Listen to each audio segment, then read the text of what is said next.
Hey guys, it's QuickyBaby and welcome back to World of Tanks, and this time we've got the pleasure of watching Krashnack playing in his Tier 10 American turreted tank destroyer. It is of course the T10 But before I get stuck into the commentary on this, I'd just like to say, I got back from Tank Fest, I met hundreds and hundreds of you. I spent, gosh, about 8 hours meeting you lovely ladies and gentlemen, and I have to say it was my absolute pleasure. At the time, it was exhausting, but your just happiness was contagious, and it's invigorating, and it's incredibly motivating to hear your awesome feedback, some constructive feedback as well, suggestions for the channels. I'll be trying to implement as many of your suggestions as possible, but more or less it was just an immensely rewarding experience. Very tiring at the time, but I'm going to have to be drawing on some of that, the positivity that I get over the upcoming months, right? And maybe some of the times when I'm not quite as just super happy as I am now. But let's focus on Krashnack in his T10 Now, one of the reasons why I don't really feature this tank on the channel very much, and a lot of you will know this from the stream, is that it used to be probably, I'd say, the best tank in the game. It was pretty much a single patch, although I think it lasted for several months. I played this tank multiple times every single evening when I was playing Clan Wars with Philo on the Clan Wars map. We're talking back in 2012 or 2013 now, so don't think that, well, more about 2012 actually, so don't think this was yesterday. This was 5 years ago that this tank was the beast. And then Wargaming, rightfully so, nerfed it into oblivion because it was ridiculously powerful, but oh so fun. And then I feel the favour of the vehicle fell off for the T10 The T10 being almost identical in appearance, but it doesn't have a traversable turret. So what kind of sacrifices do you have to make to play the T10 gaining a turret that can turn 90 degrees to the right and 90 degrees to the left?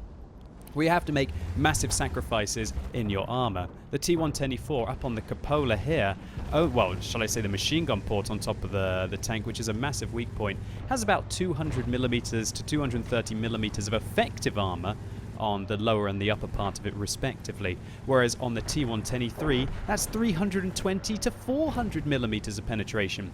So really that's the difference between only having a 50-50 chance of bouncing, shall we say, lower and equal tiered targets, whereas on the T10 you're going to be bouncing those shots all day long, even if they're premium, unless we're talking about Tier 10 tank destroyer premium.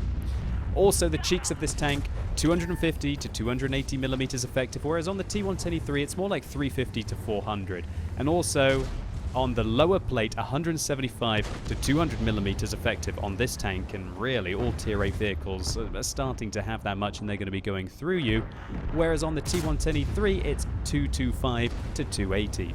So immediately you can figure out that you have to make massive armor sacrifices to pick the T10 over the T10 But you are much faster. You go at 35 kilometers an hour compared to 24. Your power to weight ratio is better, and you've got slightly better ground resistances as well. So this thing does get around. But you have to make gigantic sacrifices to all of the aspects of this 155mm gun. Apart from, of course, the penetration and the alpha damage, you have worse aim time, 2.9 seconds compared to 2.5. You have worse accuracy, 0.37 compared to 0.36. And also you have 15% worse DPM.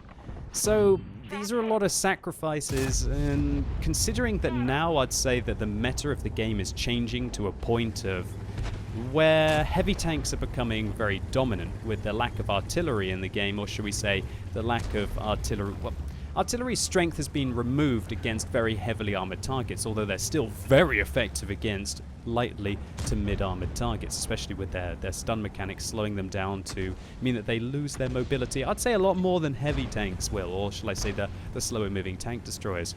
And so now I think that the T10 is going to become one of the more dominant Tier 10 tank destroyers. I'm not saying that it hasn't been in a long time, but its natural bane has always been the artillery or the lighter vehicles managing to flank it.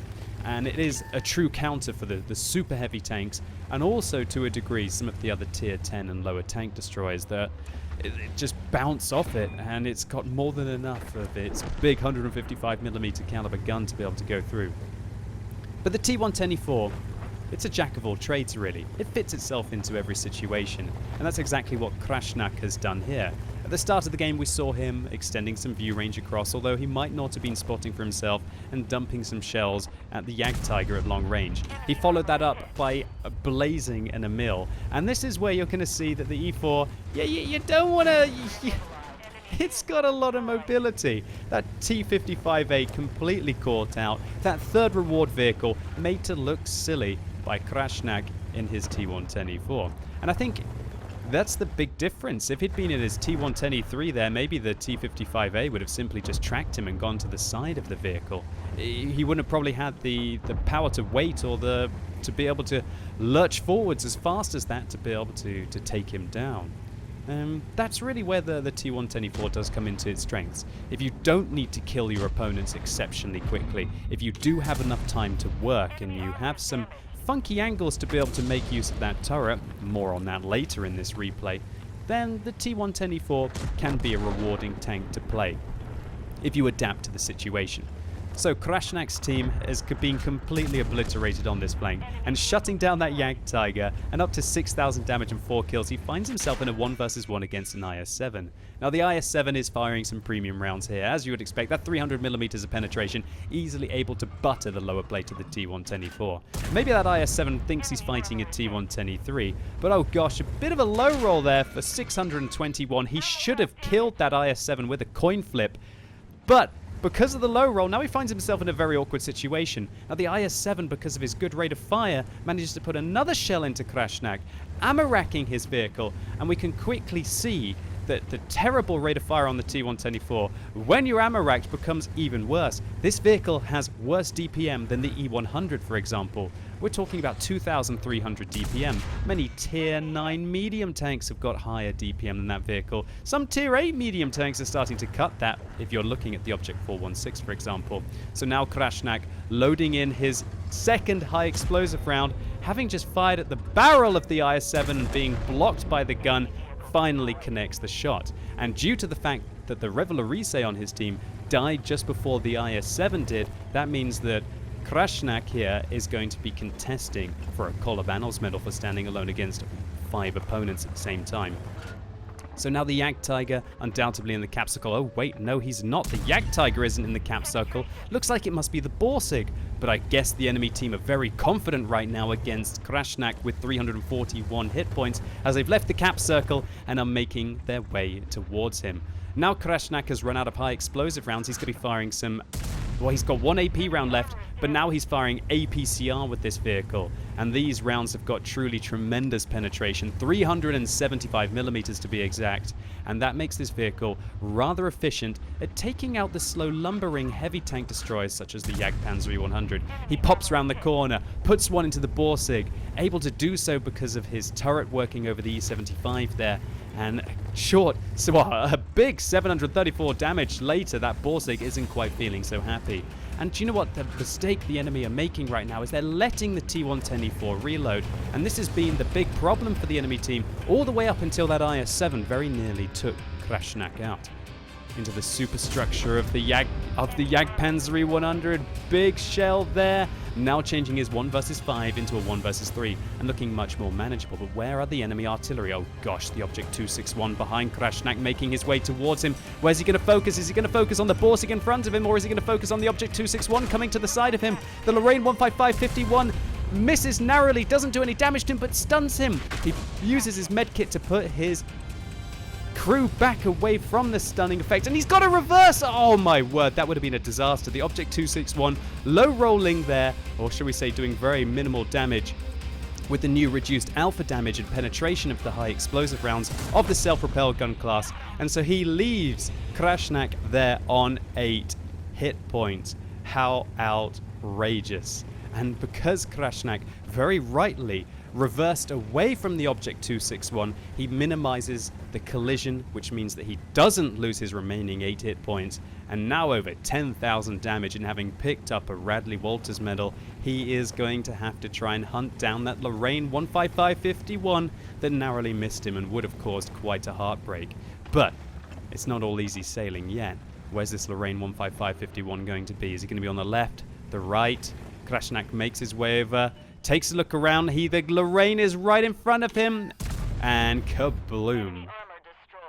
like lambs to the slaughter. And it's games like these that show exactly why a lot of people still like the flexibility of the T10E4 while still packing that ultra high tank destroyer penetration gun. So when I was checking out Krashnack's upload on What Replays, he wrote Tank Destroyer 15 Object 260 in the title, and so I presume he was trying to do one of the hardest missions in the game to get the 4th personal mission reward, i.e. the Object 260, and so I went over to his profile on the What EU website, and lo and behold, it looks like he's now played 56 games in his Object 260. Congratulations to you on achieving one of the hardest tanks to get in the game, no doubt. And as if that wasn't reward enough, it looks like Krashnack picked up a whole plethora of hero medals here. Radley Walters for his 9 kills, Kolobonov's for standing alone against at least 5 opponents, the Pascucci's medal for killing 2 of the enemy's self-propelled guns, a Steel War medal, and he blocked 2,420 damage here. Not too bad, but that's still more than the initial hit points of his vehicle, and he was only left with 8 at the end,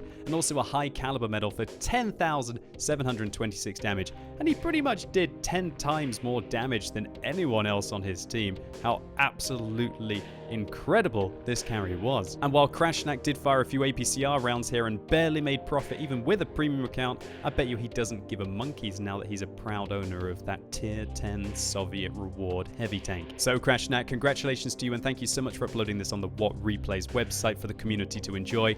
I thoroughly did, and hopefully all of you lovely ladies and gentlemen enjoyed this video. If you did, please consider giving it a like. I'd really appreciate it. And let me know in the comments if you're a T10E4 lover or a hater. And as always, thank you so much for watching. You've been epic, and hopefully I'll see you soon.